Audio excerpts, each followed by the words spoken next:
Hi friends, എല്ലാവർക്കും നമസ്കാരം. നമ്മൾ ഈ കോഴിക്കോട് ബിരിയാണി, ഫോർട്ട് കൊച്ചി ബീഫ് എന്നൊക്കെ പറയണ പോലെ കൊണ്ടോട്ട് ചിക്കൻ എങ്ങനെയാണ് ഉണ്ടാക്കണമെന്ന് നോക്കാം. ഈ കൊണ്ടോട്ട് എന്ന് പറയുന്നൊരു സ്ഥലപ്പേരൊന്നുമല്ല, ഞങ്ങളുടെ വീട്ടുപേരാണ്. അപ്പോൾ അക്കുച്ചേട്ടനും ശങ്കരനുമാണ് നമ്മുടെ ഹെഡ് ഷെഫ്സ്. പോളേട്ടൻ വീഡിയോ എടുത്തും പിന്നെ എന്തൊക്കെയോ അരിഞ്ഞൊക്കെ കൊടുത്ത് സഹായിച്ചു എന്നൊക്കെ പറയണു. അതൊന്നും വീഡിയോയിൽ കാണാനില്ല.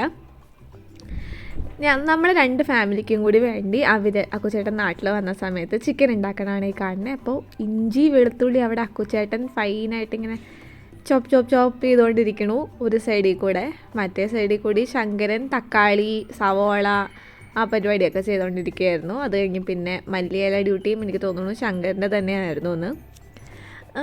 ശങ്കരൻ സവാള അരിയണ പോലെ അത്രയും പെർഫെക്റ്റായിട്ട് സവാള അരിയണ ഒരാൾ ഞാൻ എൻ്റെ ലൈഫിൽ സത്യം പറഞ്ഞു കഴിഞ്ഞാൽ കണ്ടിട്ടില്ല. നമ്മൾ പറയില്ലേ ചില്ല് പോലെ അരിഞ്ഞെടുക്കുന്നത്, അതുപോലെ അവൻ നല്ല സൂപ്പറായിട്ട് സവാള അരിഞ്ഞെടുക്കും. കൊറോണയുടെ സമയത്ത് അവൻ്റെ സവാള അരിയൽ സ്കിൽസ് എപ്പോൾ കുക്ക് ചെയ്യുമ്പോഴും ഞാൻ ഒരുപാട് മുതലെടുത്തിട്ടുണ്ട്. ഇപ്പോൾ അതേ മല്ലിയില അരിയണം. ശരിക്കും പറഞ്ഞാൽ ഒരു ചിക്കൻ കറിക്ക് ഇത്രയും ഫൈൻലി ചോപ്പ് ചെയ്യണമെന്നൊന്നുമില്ല.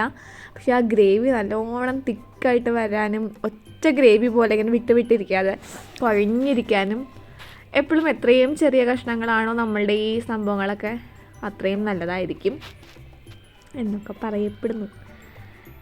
ഇതൊക്കെ നമ്മളൊരു സമയമൊക്കെ ഉണ്ടെങ്കിൽ ഇതേപോലെയൊക്കെ ഇങ്ങനെ നല്ലോണം അരിഞ്ഞെടുക്കും. ഇല്ലെങ്കിൽ വലിച്ചു കുറച്ച് എടുക്കാറും ഉണ്ട്, ഇല്ലയെന്ന് പറയാൻ പറ്റില്ല. പിന്നെന്താ, നമ്മൾ ഗീയും അതായത് നമ്മുടെ നെയ്യും വെളിച്ചെണ്ണയും ഇത് രണ്ടും ഒഴിക്കാറുണ്ട് കൊണ്ടോട്ട് ചിക്കൻ ഉണ്ടാക്കുമ്പോൾ. ഞാൻ പറഞ്ഞ പോലെ ഇതൊരു സ്പെഷ്യാലിറ്റി ഒന്നുമല്ല, എല്ലാ തവണയും ഉണ്ടാക്കുമ്പോൾ ഒരുപോലെ ഇരിക്കണം എന്നും നിർബന്ധമില്ല. പക്ഷെ നമ്മൾ വീട്ടിലെല്ലാവരും കൂടി ഒന്നിച്ചെന്തെങ്കിലും ചെയ്യുമ്പോൾ അതിനൊരിത്തിരി സ്വാദ് കുറവാണെങ്കിലും നമുക്കത് മനസ്സും വയറും നിറയും അല്ലേ. അത് തന്നെയാണ് ഇവിടെയും കാണുന്നത്. പ്രീ മാരിനേറ്റഡ് ചിക്കൻ എടുത്ത് വെച്ചിട്ടുണ്ട്. അത് മുളക് പൊടി മല്ലിപ്പൊടിയില്ല തോന്നുന്നു, മുളക് പൊടിയും മഞ്ഞൾപ്പൊടിയും ഉപ്പും തേച്ചാണ് മാരിനേറ്റ് ചെയ്ത് വെച്ചേക്കണേ. അപ്പോൾ നമ്മൾ അതിന് മുന്നേ നമ്മുടെ ഉരുളി പറഞ്ഞ പോലെ 2 വീട്ടുകാർക്കുള്ളത് കൊണ്ട് ഉരുളിയിൽ നെയ്യും വെളിച്ചെണ്ണയും ചൂടാക്കി അതിനകത്തേക്ക് ഡ്രൈ സ്പൈസസ് ആഡ് ചെയ്തു. പിന്നെ അതിനകത്തേക്ക് നമ്മൾ നല്ലോണം കുരുകുരാന്നരിഞ്ഞ് വെച്ചേക്കണേ ഇഞ്ചിയും വെളുത്തുള്ളിയും. നോർമലി ഇഞ്ചി വെളുത്തുള്ളി ചതച്ചാണ് ഇടാറ്, പക്ഷേ ഇങ്ങനെ വയ്ക്കുമ്പം നമ്മൾ അങ്ങനെ ചെയ്യാറില്ല, അരിഞ്ഞ് തന്നെയാണ് ഇടണേ. പിന്നെ വീട്ടിൽ ഞങ്ങൾ മാത്രം വയ്ക്കുമ്പോൾ ചിലപ്പോൾ ജിഞ്ചർ ഗാർലിക് പേസ്റ്റ് ഇടും. പിന്നെ ഇത് കരിവേപ്പില. നമ്മൾ കരിവേപ്പില മല്ലിയിലയുടെയൊക്കെ ആൾക്കാരാണ് സത്യം പറഞ്ഞാൽ. എന്ത് കുക്ക് ചെയ്യുമ്പോഴും എനിക്കറിയില്ല, ഈ ചാനലിൽ ഞാനാണ് കുക്ക് ചെയ്യണമെങ്കിൽ നിങ്ങൾ ശ്രദ്ധിച്ചിട്ടുണ്ടാവുമായിരിക്കും, കരിവേപ്പില ഒരുപാട് നമ്മൾ ഇടാറുണ്ട്. ക്ഷാമം കരിവേപ്പിലയുടെ വലിയ കാര്യത്തിനില്ല, വീട്ടിൽ നല്ല വലിയ കരിവേപ്പ് ഉള്ളത് കൊണ്ടായിരിക്കണം. ഇവിടെ ബാംഗ്ലൂർ കാശ് കൊടുത്ത് മേടിക്കണം. പക്ഷേ അതിനും ഞങ്ങളൊരു ടാക്റ്റിക്ക് കണ്ടുപിടിച്ചേക്കണം. നാട്ടിൽ നിന്ന് വരുമ്പോഴത്തേക്കും ഒരു ലോഡ് കറിവേപ്പില കൊണ്ടാണ് ഞാൻ വരാറ്. ഒരു സെറ്റ് ഞാൻ ഫ്രിഡ്ജിൽ വയ്ക്കും, ബാക്കി ഞാൻ ഫ്രീസറിൽ വയ്ക്കും. അങ്ങനെ കറിവേപ്പില മേടിക്കേണ്ട വരാറില്ല.